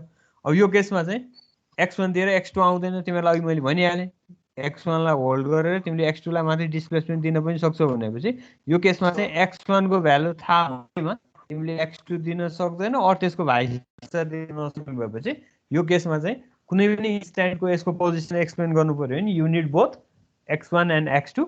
So in that sense this system is set to have 2 degree of freedom भनेर देखाउनु खोजेको है। सो यसरी कन्स्ट्रेन्ट थपिँदै गयो भने सिस्टमको डिग्री अफ फ्रिडम बढ्न पनि सक्छ।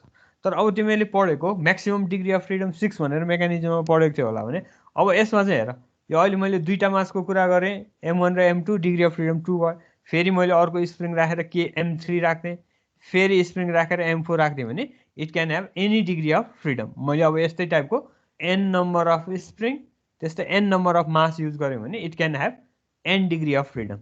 सो यसरी तिमीले सर्टेन कम्पोनेन्ट ओभरअल सिस्टमको कुरा गर्दाखेरि चाहिँ it can have any, it's degree of freedom can have any value. मैले n वटा राखेँ भने n हुन्छ। अब यो सिस्टममा हेऱ्यो भने यो क्र्याङ्क भनेको तिमीलाई थाहा छ connecting rod piston, so it has 3 elements भने हुन्छ। तर अब यो तिमीले यो डाइनामिक्समा पनि मोस्ट अफ द टाइम पढ्ने मेकानिजम हो, अस्ति मेकानिजममा पनि पढिहाल्यो होला।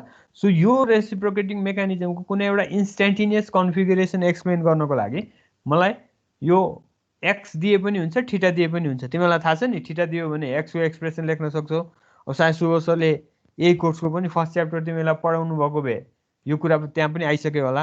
सो यो रेसिप्रोकेटिङ मेकानिजमको कुनै पनि इन्स्ट्यान्टको यो कुन कन्फिगरेसन कुन सेपमा बस्छ भनेर एन्सर गर्नको लागि तिमीलाई यो एक्स भए पनि हुन्छ। अब यो आर र एल भनेको चाहिँ फिक्स प्यारामिटर भयो, चेन्ज हुने मोसन अनुसार चेन्ज हुने भनेको थीटा र एक्स भयो। सो तिमीलाई कुनै एउटा इन्स्ट्यान्टको एक्स दिएको छ भने तिमीले थीटा क्यालकुलेट गर्न सक्छौ, और थीटा गिभन छ भने तिमीले एक्स क्यालकुलेट गर्न सक्छौ। सो त्यो सेन्समा दिस सिस्टम एज यो सिस्टमको मोसन एक्सप्लेन गर्नको लागि तिमीलाई कुनै एउटा भेरिएबल भइपुग्छ। So it has degree of freedom of 1 and you can use generalize coordinate as either theta or x.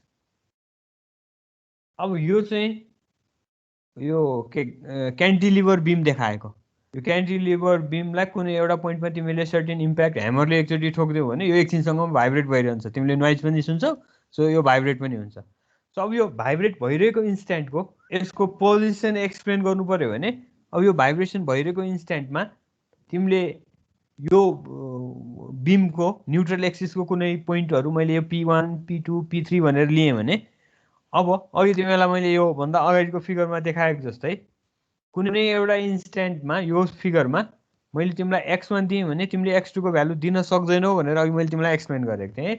त्यस्तै गरी बिममा यो भाइब्रेसन भइरहेको बिममा मैले कुनै एउटा पर्टिकुलर इन्स्ट्यान्टमा तिमीलाई P1 को डिस्प्लेसमेन्ट दिएँ भने तिमीले P2 को डिस्प्लेसमेन्ट भन्न सक्छौ?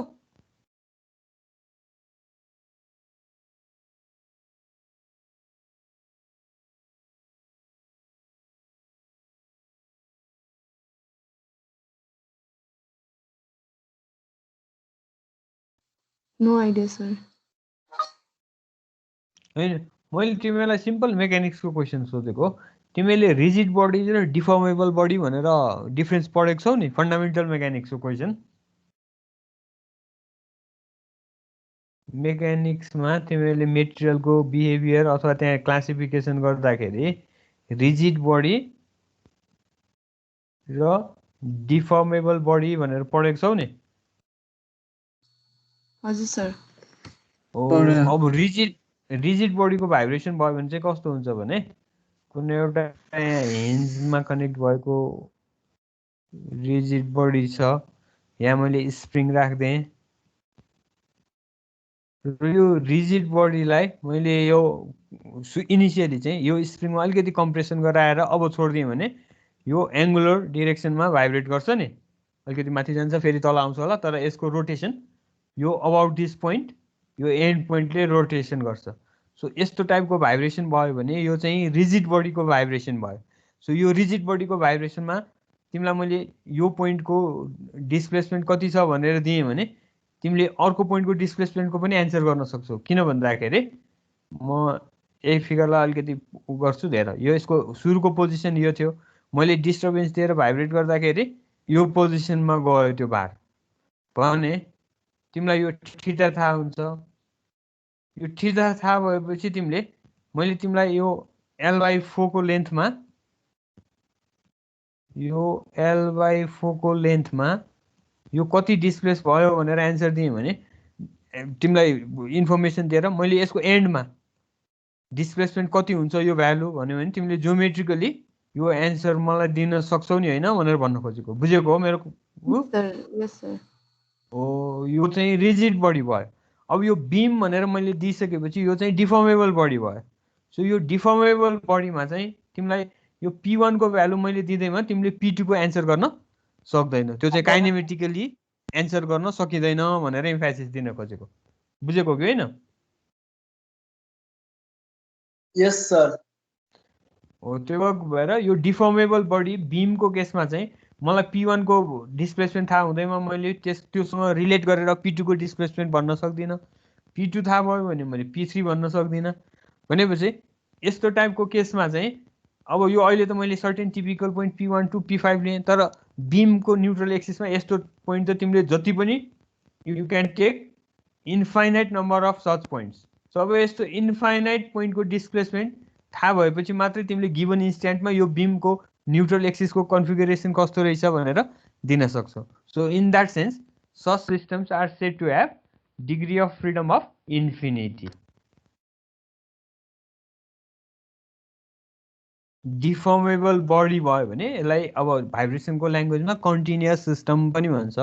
सो यो कन्टिन्युअस सिस्टम भयो भने चाहिँ तिमीले यो एउटा पोइन्टको मात्रै एउटा इन्स्ट्यान्टको डिस्प्लेसमेन्ट दिएर भएन, तिमीले त्यस्तो इन्फाइनाइट पोइन्टको डिस्प्लेसमेन्ट दिनुपर्छ। So such systems are said to have degree of freedom of infinity. र अब पछि म्याथमेटिकली यो डिग्री अफ फ्रिडम इन्फिनिटी भयो भने हामीले यसको सेप एक्सप्लेन गर्नलाई म्याथमेटिकल फङ्सन युज गर्छौँ। अघिको केसमा चाहिँ यो इन्स्ट्यान्टमा थीटा 30 डिग्री, अर्को इन्स्ट्यान्टमा थीटा 45 डिग्री भन्थ्यौँ भने यो केसमा चाहिँ एक्सप्लेन गर्नको लागि हामीले फङ्सन लिन्छौँ। यो इन्स्ट्यान्टमा यसले यो सेप लिएको हुन्छ भनेर कन्टिन्युअस फङ्सन दिन्छ अनि कन्टिन्युअस फङ्सन भएपछि त्यो फङ्सनमा तिमीलाई चाहिएको x को भ्यालु सब्स्टिट्युट गरेर तिमीले जुनसुकै पोइन्टको पनि डिस्प्लेसमेन्ट निकाल्न सक्छौ है। सो अब अहिले तिमीले यो सबै कुरा नबुझे पनि सिम्पल तिमीलाई मैले बुझाउन खोजेको चाहिँ यस्तो सो मेनी पोइन्ट्स यो बिम हुने भएर यसको चाहिँ डिग्री अफ फ्रिडम इन्फिनिटी हुन्छ भनेर मात्रै तिमीलाई बुझाउन खोजेको। अब त्यो इन्फिनिटी हुने सिस्टमको पछि हामी सेपको कुरा गर्दाखेरि कन्टिन्युअस फङ्सनबाट गर्छौँ। अब त्यो पार्ट पछि आउँछ। अहिलेलाई चाहिँ खालि तिमीलाई यो डिग्री अफ फ्रिडम के हो बुझाउन खोजेको। सो अब यहाँबाट अलिकति चेन्ज हुने भएको भएर तिमीलाई यतिको चाहिँ मैले समरी बताइहालेँ। यसमा सिम्पली हामीले दुईवटा टर्म जेनरलाइज कोअर्डिनेट र डिग्री अफ फ्रिडम के हो हेर्न खोजेको।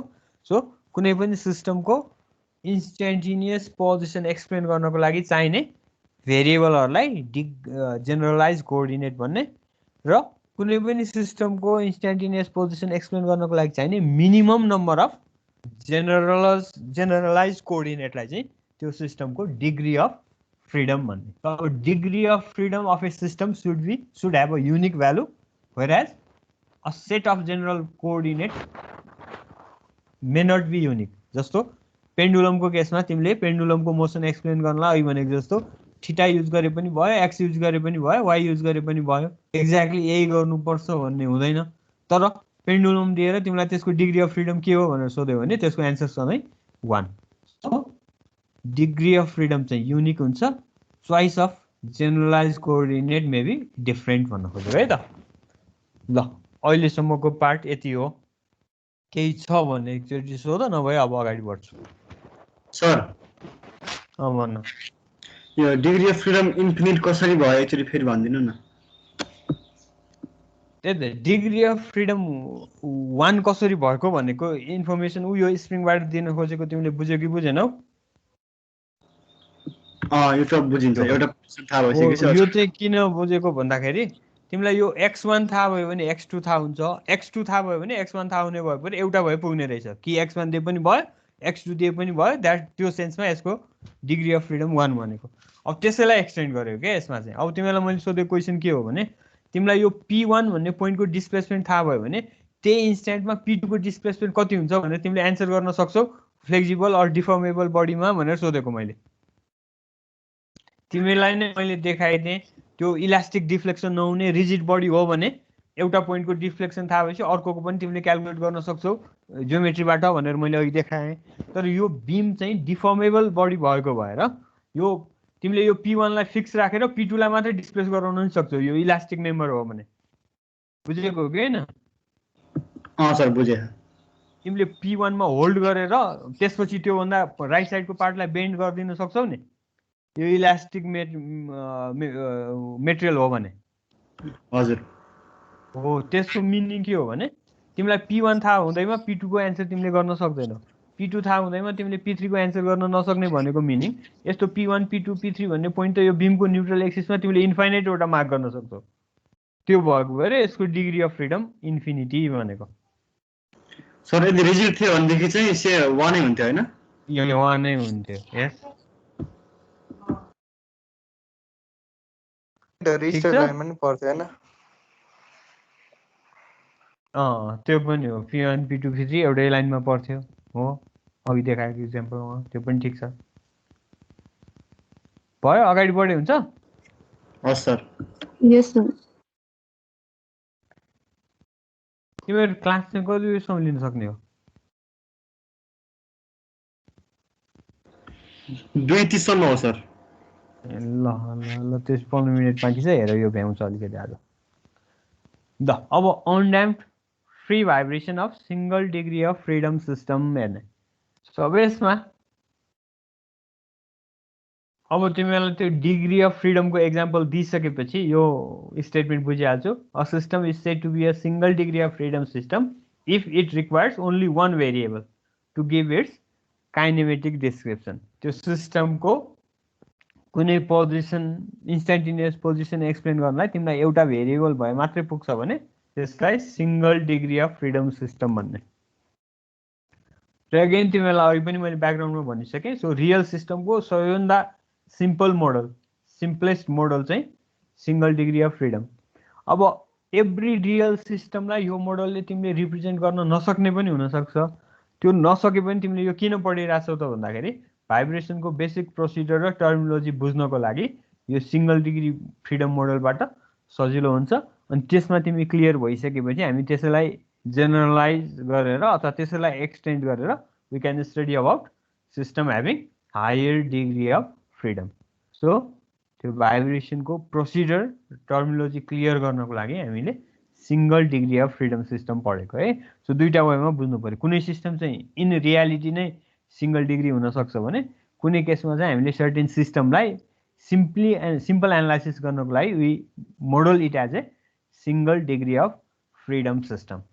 अब यसलाई अझै तिमीलाई इलाबोरेट गर्नु पर्यो भने मैले कुनै एउटा स्प्रिङ मास सिस्टम लिएँ भने त्यो naturally it is a single degree of freedom system, यसमा केही भन्नु परेन।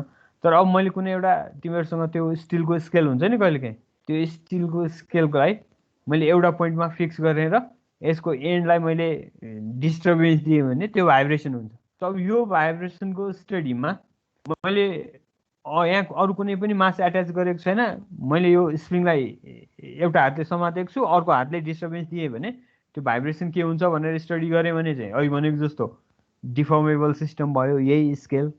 तर अब यो स्केललाई तिमीहरूसँग भएको सिम्पल स्केलको एन्डमा मैले एउटा मास एट्याच गर्दै, अब यो एन्डमा राखेको मासको भ्यालु चाहिँ यो स्केलको मासभन्दा धेरै नै हाई छ भने, अनि अघि मैले तिमीलाई भनेको जस्तो त्यो केसमा अब तिमीले यो स्केलको मासलाई नेग्लेक्ट गर्न सक्छौ। अनि त्यो केसमा मैले यो मासलाई डिस्प्लेस गरिदिएँ भने यो मास जुन अप एन्ड डाउन भाइब्रेसन हुन्छ।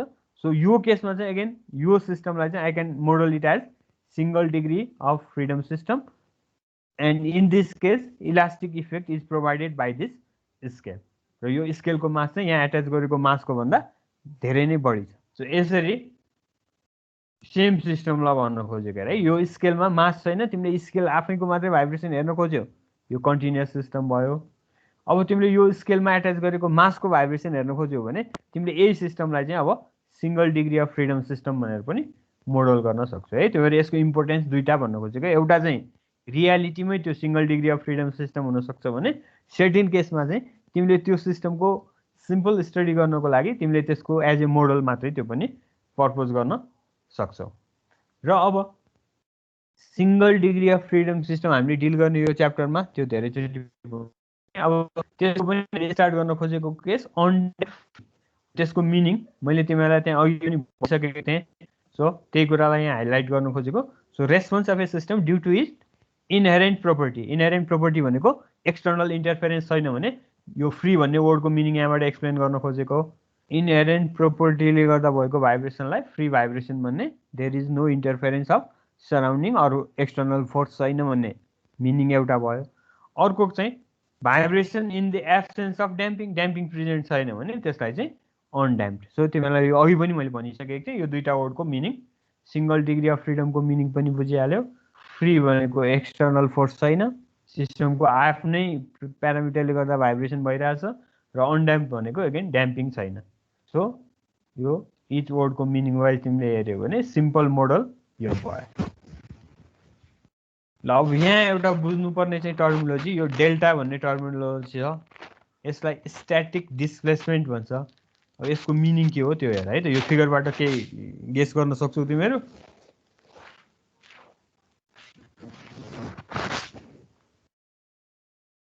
मास नराख्दा र मास राख्दाखेरि हो, यो तिमीलाई इन जेनरल चाहिँ यो सिस्टम दिइरहेको हुन्छ। तर तिमीले अब ब्याकग्राउन्डमा के बुझ्नु पर्यो त भने यो सिस्टम यो कन्डिसनमा आउनुभन्दा पहिले सुरुमा तिमीले स्प्रिङ मात्रै भएको एज्युम गर्यो भने अब यो स्प्रिङको एन्डमा केही पनि एट्याच गरेको छैन भने स्प्रिङ आफ्नो इनिसियल लेन्थमा हुन्छ, त्यसलाई चाहिँ अनस्ट्रेच्ड पोजिसन भनेको। अब तिमीले यो अनस्ट्रेच्ड पोजिसनलाई चाहिँ यो ब्रोकन लाइनले यहाँ रिप्रेजेन्ट गरेको। अब यो स्प्रिङको एन्डमा तिमीले सर्टेन वेट एट्याच गरिदिन साथ यो स्ट्याटिकली डिफ्लेक्ट हुन्छ, त्योभन्दा डाउनवार्ड जान्छ। यो जति अमाउन्टमा डाउनवार्ड भयो त्यसलाई चाहिँ डेल्टा भनेको, and that is called static displacement. तिमीले यो स्प्रिङमा मास एट्याच गरेर फेरि तिमीले यसलाई केही डिस्टर्बेन्स नदिकन छोडिदियो भने यो पोजिसनमा पनि यो स्टिल स्टेबल नै बस्छ। र अब यो स्टेबल बसेको पोजिसनको मैले फ्री वेट डायग्राम बनाएँ भने यो नेक्स्ट फिगर तिमीले बुझिहाल्छौ होला। यसको डाउनवर्ड डिरेक्सनमा एक्टिभ हुने फोर्स डब्लु, अब यो स्प्रिङमा इलोङ्गेसन भएपछि तिमीले स्प्रिङको फ्री बडी डायग्राम बनायो भने चाहिँ इलोङ्गेटेड फोर्सको तिमीले यसरी फ्री बडी डायग्राम बनाउँछौ। अब त्यसैको रियाक्सन फोर्स मासबाट चाहिँ यसरी दिनु पर्यो र अब स्प्रिङ फोर्स कति हुन्छ त भन्दाखेरि स्टिफनेस इन्टु डिस्प्लेसमेन्ट के इन्टु डेल्टा। सो अब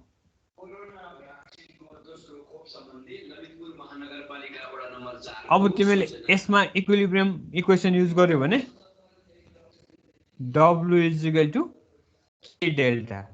सो अब तिमीलाई कुनै केसमा यसको स्ट्याटिक डिस्प्लेसमेन्ट कति हुन्छ भनेर सोध्यो भने static displacement W is given by delta is given by W by के।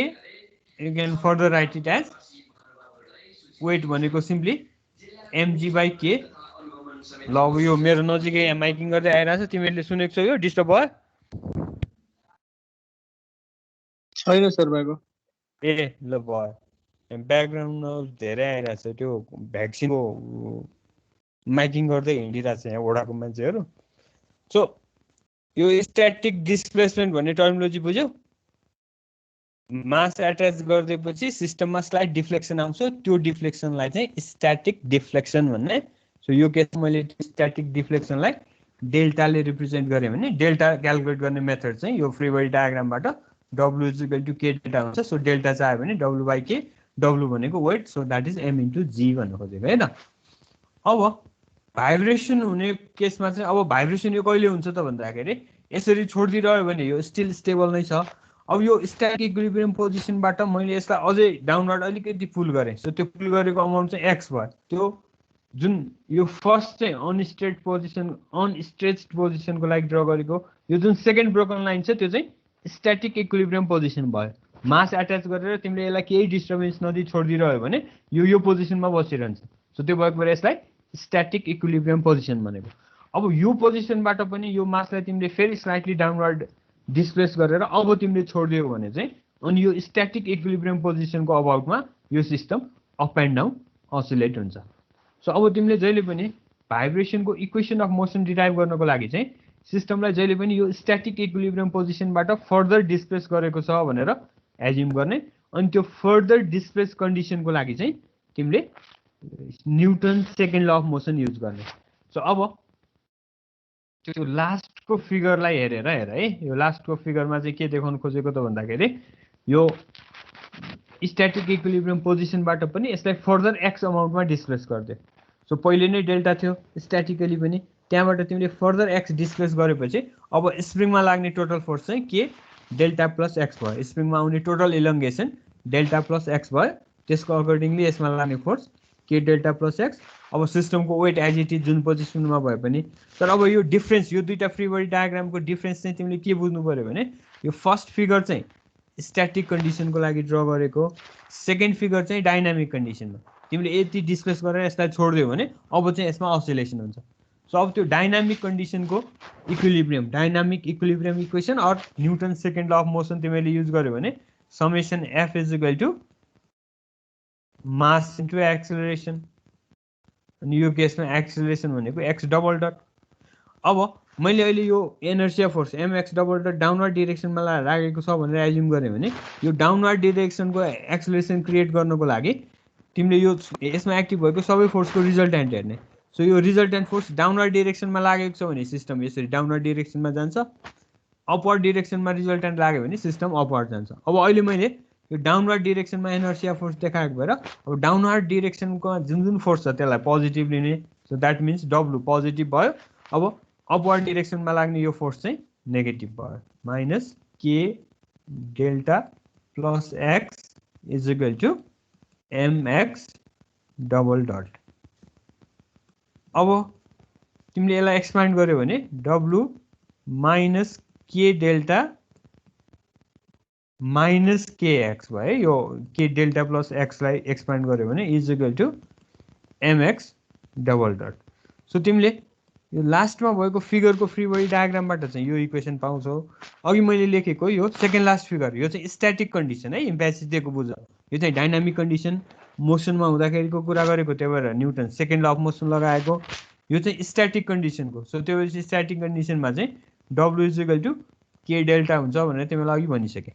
अब तिमीले यो w = k डेल्टा यो इक्वेसनमा सब्स्टिट्युट गर्यो भने के हुने भयो त क्यान्सल भयो सो बाँकी -kx = mx double dot so हामीले अब एउटै टर्ममा के हुने भयो त mx double dot plus kx = 0 so this is called equation of motion of the system. This is called equation of motion of this system. So अब यो यही लेखेकै कुराहरूलाई मैले यहाँ स्लाइडमा पनि राखेको छु तिमीलाई म फेरि फेयरली त्यो देखाउँछु अनि त्यसपछि केही छ भने सोध अनि टाइम हेरेर अगाडि बढौँ. सो फर्स्ट पार्ट मैले तिमीलाई स्ट्याटिक डिस्प्लेसमेन्टको कुरा गरेँ. स्ट्याटिक कन्डिसनको लागि चाहिँ इक्वेसन यो 6.7 भयो. अब त्यसपछि स्ट्याटिक इक्विलिब्रियम पोजिसनबाट यसलाई फर्दर डाउनवर्ड एक्स पुल गर्ने अनि छोडिदिने. सो त्यसपछि चाहिँ भाइब्रेसन हुन्छ. सो त्यो भाइब्रेसन भएको मोसन भएपछि मोसनको लागि चाहिँ Newton second law of motion use गर्ने.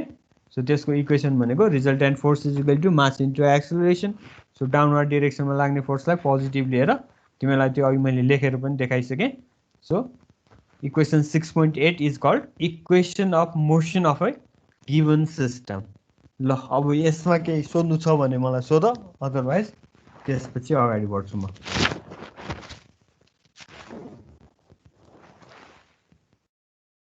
छैन सर. ल अब तिमीले म्याथमेटिक्समा पढेको कतिको सम्झेको छ यो कुन टाइपको इक्वेसन हो कुन अर्डरको ल more specific second order order of second order x double डटको टर्म छ. So it is second order. यो लिनियर हो कि नन लिनियर हो लिनियर लिनियर. ल अझै अर्को तिमीले पढेको याद छ भने कन्स्ट्यान्ट कोएफिसिएन्ट भनेर पनि पढेको छ होला. Second order linear differential equation constant coefficient differential equation. So constant coefficient भनेको यो एक्स को इच टर्म यहाँ एम छ यता के छ भनेपछि यो के र एम को भ्यालु गिभन सिस्टमको लागि फिक्स हुने भएपछि यस्तो टाइपको इक्वेसनलाई constant coefficient second order linear differential. अब अझै क्लासिफिकेसन गर्ने भए यो होमोजिनियस कि non homogeneous homogeneous homogeneous right side 0 भएपछि होमोजिनियस. सो यसको डिस्क्रिप्सन यहाँ मैले लेखिदिएको हेर. So equation 6.8 is a homogeneous second order linear ordinary differential equation. हेर कति लामो नाम छ है. Homogeneous right side 0 second order त्यहाँ प्रेजेन्ट भएको highest order of derivative second linear जुन यसमा डिपेन्डेन्ट फङ्सन एक्स भन्छौँ हामी त्यो एक्स को लिनियर टर्म मात्रै प्रेजेन्ट छ that's why it is linear ordinary differential equation. So dependent variable एउटा मात्रै भयो भने त्यसलाई अर्डिनरी डिफरेन्शियल इक्वेसन भन्ने. डिपेन्डेन्ट भेरिएबल धेरै भयो भने चाहिँ पार्सियल हुन्छ. बुझ्छौ है यो अब म्याथमेटिक्स कतिको राम्रो पढेको छौ तिमीहरूले. सो अब लिनियर डिफरेन्शियल इक्वेसनको सोल्युसन कसरी गर्ने त म्याथमेटिक्समा पढेको सम्झेको छौ तिमीहरूलाई. म यो डाइरेक्ट यो इक्वेसन भन्दा तिमीलाई कुनै एउटा यस्तो इक्वेसन दियो होला 3x double dot plus 4x = 0 भनेर म्याथमेटिक्समा दियो भने तिमीले यसको सोल्युसन कसरी गर्छौ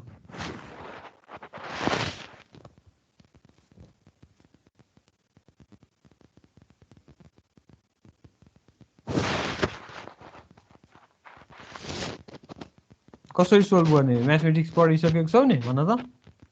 ल तिमीलाई त्यो होइन त्यसरी x double dot plus 3x dot solution plus 2 आयो भने कसरी सोल्भ गर्छौ ल म यो माथिको छोड्दै यो सेकेन्डको भन. ल्याप्लास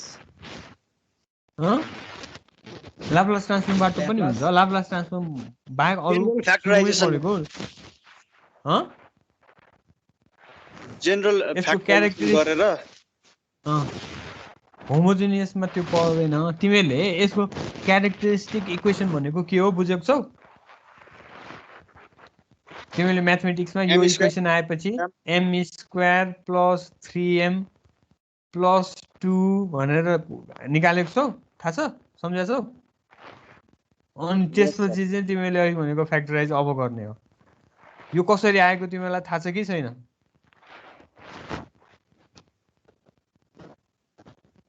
ए भन कसैले त म्याथमेटिक्स तिमीले पढेको सिम्पल कुरा हो यो. यति त याद छ नि तिमीलाई हैन त्यो यसको गरेको त एक्जुलेरी याद छ नि फर्ममा लगेर गरे हो के अरे फर्मुला हो कन्ट्रोल त्यो होइन अक्सिलरी सब्स्टिट्युट फर्ममा गरेको चाहिँ कसरी लाने त अब तिमीलाई एन्सर देऊ यसो भन्यो भने अहिले नि दिन्छौ होला m को भ्यालु -1 -2 आउँछ त्यसपछि x = c1 e - t अब तिमीले y र x भन्यो भने चाहिँ यहाँ x लेख्थ्यौ अहिले यो डट आएपछि चाहिँ t c2 e - 2t यसको एन्सर हो भनेर त भन्न सक्छौ हैन सबैले याद छ कि छैन तिमीलाई यस्तो ह सर हो अब मेरो अहिलेको क्वेशन चाहिँ तिमीलाई उयो सेकेन्ड लाइन कसरी आयो भन्ने हो C1 sir EKX plus -KX वाला ओ यसमा के गर्छौ तिमीले भने x = e⁻m * t एज्युम गर्छौ अनि यो एज्युम गरेको एक्सप्रेसन यसको सोलुसन गिवन इक्वेसनको सोलुसन हो भने यसमा सेटिस्फाई हुनुपर्छ भनेर तिमीले यसको x डट र x डबल डट निकालेर फेरि यसमा सब्स्टिट्युट गरेपछि यो इक्वेसन आउँछ यो इक्वेसनलाई चाहिँ characteristic equation of the system भन्छ ल अब तिमीलाई त्यति रिकल गराउनु खोजेको हो तिमीले पहिला पढेको कतिको बुझेको छौ भनेर हो यहाँ चाहिँ म बेसिकबाटै गरिदिन्छु हेर है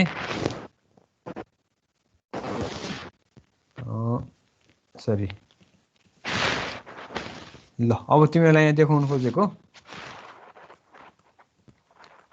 मैले यहाँ अघि इक्वेसनको टाइपसम्म भनेको थिएँ सो जहिले पनि लिनियर डिफरेन्शियल इक्वेसन आयो भने तिमीले जहिले पनि त्यसको सोलुसन एज्युम गर्ने भनेको यो फर्ममा म्याथमेटिक्समा चाहिँ तिमीले अब यहाँ तिमीलाई अझै नोटेसनसँग पनि कन्फ्युजन भइरहेछ भने म्याथमेटिक्समा चाहिँ तिमीले पढेकोमा कहिलेकाहीँ त्यहाँ y double dash plus 3y भनेर पनि लेखेको होला प्लस 2y भनेर लेखेको होला अनि त्यो भयो भने चाहिँ तिमीले यहाँ y = e⁻x भनेर लेख्थ्यौ है अब अहिले चाहिँ हामीले डबल डटको कुरा गरिरहेछौँ x double dot plus something x dot plus x भएको इक्वेसन आउन सक्छ भनेर एज्युम गरेको भएर यो टाइम डिपेन्डेन्ट फङ्सन भएको भएर यो केसमा चाहिँ e⁻ अब म्याथमेटिक्समा चाहिँ m नै लेखेको हुन्छ नोटेसन अब मैले यहाँ पछिसम्म अब भाइब्रेसनको बुकहरूले चाहिँ युजली s लेख्ने भएको भएर s लेख्ने सो सधैँ यो जुनसुकै अर्डरको भए पनि लिनियर डिफरेन्सिएसन भयो भने यसको सोलुसन हामीले x = e⁻xt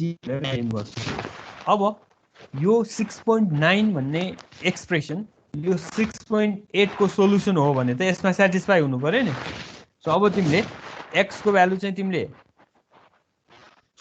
e = st भनेर एज्युम गरिसक्यौ अब यो भ्यालुलाई 6.8 मा सब्स्टिट्युट गर्न तिमीलाई x डबल डट पनि चाहियो नि सो त्यसपछि यसलाई डिफरेन्सिएट गर x डट आउँछ x डट भनेको अब तिमीले बुझिहाल्छौ होला est भयो त्यस्तै अब तिमीलाई यहाँ x डबल डट चाहिने भएपछि फेरि डिफरेन्सिएट गर x डबल डट = s²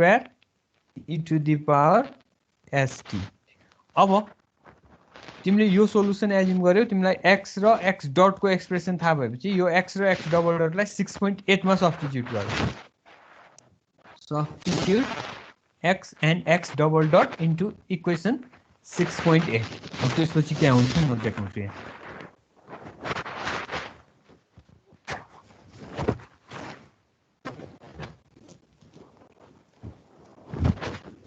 ल यहाँ मैले त्यो एकैचोटि गरेको रहेछु तिमीले बुझ्छौ यो बुझिहाल्छौ होला यो त्यति धेरै टेन्सन छैन यही इक्वेसनमा यो हेर है त 6.8 मा मैले सब्स्टिट्युट गरेँ भने के आउने भयो त m(s²) प्लस अब k इन्टु x मा चाहिँ के अब यसमा पनि अर्को साइडमा पनि आउने est चाहिँ कमन लिएँ मैले यो चाहिँ छोडिदेऊ ब्र्याकेट भित्रको ठिक छ e⁻st चाहिँ दुवैमा आउने भएको भएर मैले त्यसलाई कमन लिइदिएको है त ठिक छ यहाँसम्म यस सर यस अब तिमीले गिवन सिस्टमको सोलुसन नै est हो भनेर एज्युम गरेपछि तिमीले est नै 0 भएको एज्युम गर्यौ भने त तिमीसँग केही बाँकी रहेन त्यो भएको भएर तिमीले एज्युम गरेको यो सोलुसन एक्जिस्ट हुनको लागि est क्यान नट बी 0 यो 0 हुन नसक्ने भएपछि यो 0 हुनु पर्यो ms² plus k should be equal to 0 so अब यहाँबाट चाहिँ यही स्लाइडकै बुझिन्छ हेर है त अनि त्यो ms² प्लस k लाई m ले डिभाइड गर्यो भने s² प्लस k/m हुन्छ त्यसलाई अर्को फर्ममा राखेर बुझिहाल्छौ सो यो EST e to the power st cannot be 0 किन भन्ने कुरा बुझिहाल्छौ होला so that means s square plus km should be equal to 0 which is called characteristic equation of the system तिमीले अघि त्यहाँ auxiliary equation पनि भनिरहेको थियौ यसलाई चाहिँ म्याथमेटिक्समै पनि it is called characteristic equation अब त्यसमा चाहिँ of the given equation भन्ने यसमा चाहिँ of the given system भन्ने अब तिमीले एज्युम गर k/m is equal to omega n square भनेर एज्युम गर्यो भने अब यो इक्वेसन के हुने भयो त यो s स्क्वायर भयो यो k/m लाई चाहिँ तिमीले ओमेगा n स्क्वायर भनेर एज्युम गर्यो भने k/m is equal to omega n square so further s square is equal to plus omega n square 0 अब यो क्वाड्रेटिक इक्वेसन बीचमा प्लस भएर आएपछि तिमीले imaginary s12 should be equal to plus minus I omega n and अब यहाँनिर मैले तिमीलाई म्याथमेटिक्समा नै पढेको भएको भएर यहाँ स्किप गर्दै अब अघि हामीले एज्युम गरेको चाहिँ solution x is equal to e को पावर st थियो अनि यो s को भ्यालु दुईवटा आयो एउटा प्लस I ओमेगा n अर्को चाहिँ माइनस I ओमेगा n भनेपछि तिमीले जेनरल सोलुसन चाहिँ के लेख्छौ अब भने c1 e to the power I omega n t st को सट्टा एउटा भ्यालु चाहिँ I ओमेगा n t अनि फेरि c2 e to the power minus I omega n t अब तिमीले यो इमेजिनरी लाइक साइन र कोसाइन फंक्सनमा चेन्ज गर्न सक्छौ त्यो प्रब्लम छ भने एकचोटी म्याथमेटिक्समा हेर है e I ओमेगा n को भ्यालु छ नि त्यो राख्ने अनि त्यो अनि अर्को साइडमा पनि यसको लागि तिमीले युज गर्यो भने यो दुवैलाई तिमीले साइन कोसाइनमा कन्भर्ट गर्न सक्छौ साइन कोसाइनमा चेन्ज गर्यो भने सेम 6.15 लाई सरी यो इक्वेसनलाई यहाँ अब यहाँ मैले देखाइन त्यसको डिटेल चाहिँ यो इक्वेसनलाई तिमीले यसरी साइन र कोसाइनको टर्ममा पनि राख्न सक्छौ सो मेन कुरा अब आजलाई चाहिँ कन्क्लुड गर्छु आज भ्याइएन यो रेस्पोन्सको फर्दर यो ए र बीको भ्यालु कसरी डिसाइड गर्ने भन्ने पार्ट चाहिँ बाँकी रह्यो त्यो अर्को दिन गरौँला अब अहिलेलाई चाहिँ तिमीलाई मैले पुर्याउनु खोजेको अब यसमा के डाउट छ भने अहिले पनि सोध अथवा एकचोटि म्याथमेटिक्स तिमीहरू हेर मैले सिम्पल तिमीलाई भन्न खोजेको चाहिँ तिमीलाई यो इक्वेसन दियो भने 6.8 दियो भने यो 6.8 लाई मैले यो फर्ममा पनि राख्न सक्छु यसलाई मैले m ले डिवाइड गर्दै भने x double dot plus k/m आउँछ k/m भनेको omega n square x is equal to 0 so अब यो इक्वेसनको तिमीलाई यो डिफरेन्शियल इक्वेसन दियो भने तिमीले यो डिफरेन्शियल इक्वेसनको सोलुसन चाहिँ डाइरेक्टली यो हुन्छ भनेर बुझ्नु पर्यो है त त्यो अघि देखाएको इक्वेसनको सोलुसन चाहिँ a sin omega nt plus b cos omega nt हुन्छ सो अब यो कसरी आएको तिमीले अझै डेरिभेसन हेर्नु भयो यो म्याथमेटिक्समा नै एक्सप्लेन गरेको हुन्छ यो एक्चुअली हेर इमेजिनरी भयो एक्सपोनेन्शियल फंक्सनमा भने त्यसलाई ट्रिगोनोमेट्रिक फंक्सनमा चेन्ज गर्न मिल्छ सो त्यो चेन्ज गरेर डाइरेक्ट राखेको हो यसमा चाहिँ अब यसमा यो a र b ले चाहिँ भाइब्रेसन एम्प्लिट्युडलाई रिप्रेजेन्ट गर्छ अनि यसको भ्यालुहरु चाहिँ इनिशियल कन्डिसनबाट त्यसलाई तिमीले कसरी डिस्टर्ब गरेको छौ त्यो अनुसार a र b को भ्यालु हामीले इनिशियल कन्डिसनको अकर्डिङली डिटरमाइन गर्न सक्छौ र यसमा आएको यो ओमेगा n भनेको चाहिँ natural frequency that depend upon the k and m of the system र अब यो सिस्टमको k र m दिएको छ भने ओमेगा n आउँछ a र b को लागि चाहिँ इनिशियल कन्डिसन चाहिन्छ सो अब म फर्दर तिमीलाई अर्को क्लासमा चाहिँ यो इनिशियल कन्डिसन युज गरेर कसरी सोलुसन निकाल्ने त्यो पार्ट अर्को क्लासमा डिस्कस गरौँला आजलाई अब यहाँसम्मको केही सोध्नु छ भने भन अदरवाइज आज यतिमा एन्ड गरौँ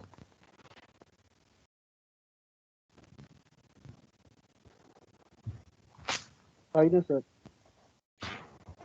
ल त्यसो भए अब नेक्स्ट क्लासमा आउँदा यति पढेर आउनु तिमीले अब अस्ति मैले भनेको बुकहरू डाउनलोड गरेको गरेनौ है त्यो पनि हेर्दै गर होइन भने एटलिस्ट यो मैले दिएको मेटेरियल म यो एकछिनमा अब यो स्लाइड पनि राखिदिइहाल्छु त्यो यति चाहिँ तिमीहरू पढेर आऊ है त मैले आजलाई एन्ड गर्दै ल ओके ल